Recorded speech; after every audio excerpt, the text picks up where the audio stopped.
I'm sure that you would like to make some opening comments to all your devotees and your godchildren this morning who are viewing you. Sitaram to one and all viewing, all listening. Like many of you, I feel the same way about this RT. It brings a peace and a bliss to the soul, a warm, tingly feeling that you want to keep with you throughout the day. And like everyone else, I will miss it dearly when it finishes on Friday.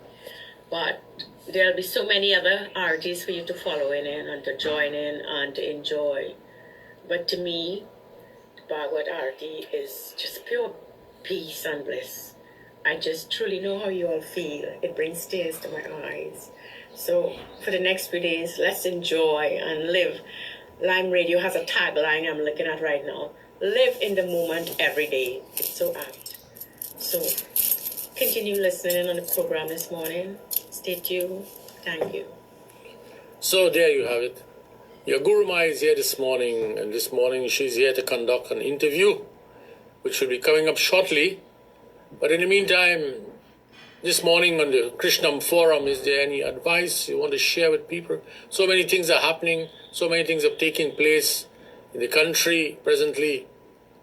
What would you like to say to all your godchildren and shishas who are viewing you? I would like to tell everyone out there that we are going through troubled times and we should not give up hope. We should hold dear to our hearts our faith in God, in whichever faith we belong to. These are trying, testing times, and if we stick together as family, as friends, and help one another out, we will make it through these difficult times. Difficult not only for families during the pandemic, that's a different story altogether. These are tough economic times, and families have to make so many more adjustments to their lives, adjustments that they've already made. Sometimes I hear from families on a daily basis, more so sometimes than the Pandit, and I don't know how families are going to keep together anymore, how they manage in their day-to-day activities. It's a frightening situation, and I think maybe the government doesn't understand truly or what is really happening in our country as maybe across the world. But we as a people need to sit up, take note, and come up with innovative ideas on how to help ourselves and help the wider community out there, because there are many people. We think we are in a bad situation, but there are many people out there, many families out there who are in a much more worse situation that we are in. And if we are to get through this together, we do as a people have to stick together. Forget the race. It's a talk that's been bandied around every day, how many times for the day. But it comes down to forget the race. We are one people in this country of Trinidad and Tobago. Our ancestors came from different lands, but we are all Trinidadians, all Tobagonians. We live in this land, and we have to learn to exist together and help one another. Forget the politics. That's a different life story altogether. So people, let us just not just put our voices together. Let us put our hands together, our hearts together, and work together as a people to build a better community and country.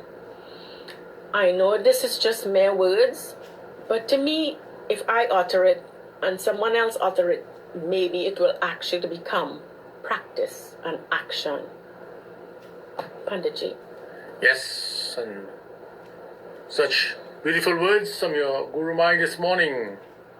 And in a short while, we're about to connect with a young lady from India, who I'm now going to see if I can connect with her this morning. And your Gurumaa will take up the conversation with her as we connect with her this morning. Sitaram, and how are you this morning, my dear? Sitaram, so you're quite well. Well, I want to tell you, Mrs. Thakur, that you are live on Trinidad, on Lime Radio, and throughout the world this morning with us. And I want to tell you that we want to welcome you to our radio station this morning, and to let you know that our blessings and Bhagwan's blessings be with you and the family and the children there. Over to Gurumaa, who will now conduct this interview with you this morning. Ashita, Sure. welcome to Sitaram. Sitaram, namaste, good afternoon. It's afternoon by you in India, right? Yeah. Okay. Welcome to Lime Radio 101.7. We've been talking a lot over the last few months about this plague that has been with us over generations. Domestic violence against women, abuse of our women. It's a global issue that exists in all societies, all classes, and all status. It's really not about the class and the creed that we exist in. It seems that successive governments and all stakeholders have failed to address this plague. In Trinidad, some have the view that it's during stressful times or during depressed times that this domestic violence against women raised its head. But I think it's been with us at all times. Maybe a little bit more stressful during these trying times. But how can you, because in Trinidad we've spoken till we've gone blue in the face to our women, to our mothers, to our sisters, to our daughters, about protecting themselves and leaving an abusive relationship or dealing with an abusive relationship, but we're getting nowhere. I thought maybe we've spoken to our women. Maybe we should start, and I think it has started somewhat in different parts of the world. We should start addressing our young boys, our sons, our brothers, who will one day become husbands and fathers. It's been said that the home is the first school. I firmly believe that. In Trinidad, right now, we've had terrible, horrible cases of abuse against our women, against our mothers and sisters, our daughters. We are not able to stem it. You are in Mumbai. You live in a big city, a big country. What is it like there for women who exist daily? And what sort of social systems do you have in place to deal with the abuse of women? I'll leave you with these few minutes to talk, Ashita. I won't interrupt you. Okay. So first of all, thanks to Guruji and you both for having me on this channel. You know, just it's indeed an honor for me, and precisely to talk about this kind of a topic. Again, something which is very close to my heart as well. I really feel for what is happening, not just in India, but around the world. So what systems do you have in place in India? And the violence against that. Please go ahead, Ashita. Go ahead. So in India,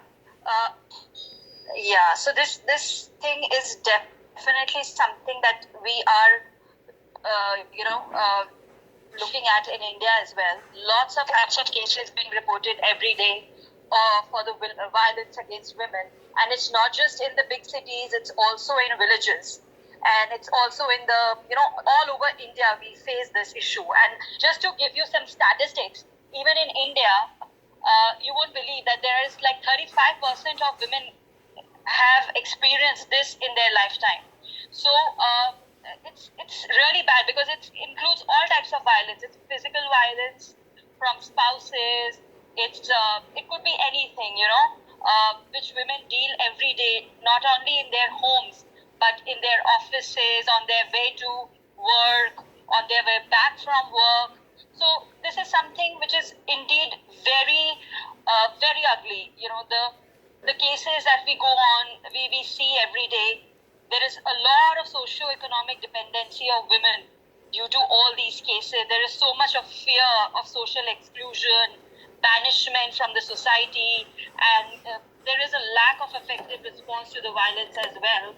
But however, having said this, I can definitely tell you that in India there are very strict laws which have been enforced lately to curb this problem, to fight back against these issues. There have been a lot of laws, especially after a lot of rape cases that we have seen even in big cities like Mumbai, Hyderabad, and Delhi. So after those kind of cases, we have seen a lot of laws coming into effect, wherein women can report immediately whatever they have faced, and the perpetrators, even if there are minors, would be taken to task, would be directly put into jail, and action would be taken against them. So I've seen a lot of changes in India, but as Gurumaa mentioned, even I believe that everything starts from our home where we raise kids. We have men whom we can we talk to every day. So everything that we need to do, nurturing in order to curb this situation, because in India we see the society is very patriarchal, especially in villages. We see there is a lot of dominance from males. We see that especially in the caste areas, where in some villages they follow upper caste, lower caste. So there are lots of violence against the lower caste women, in the villages, where we have seen the case from upper caste men, harassing them.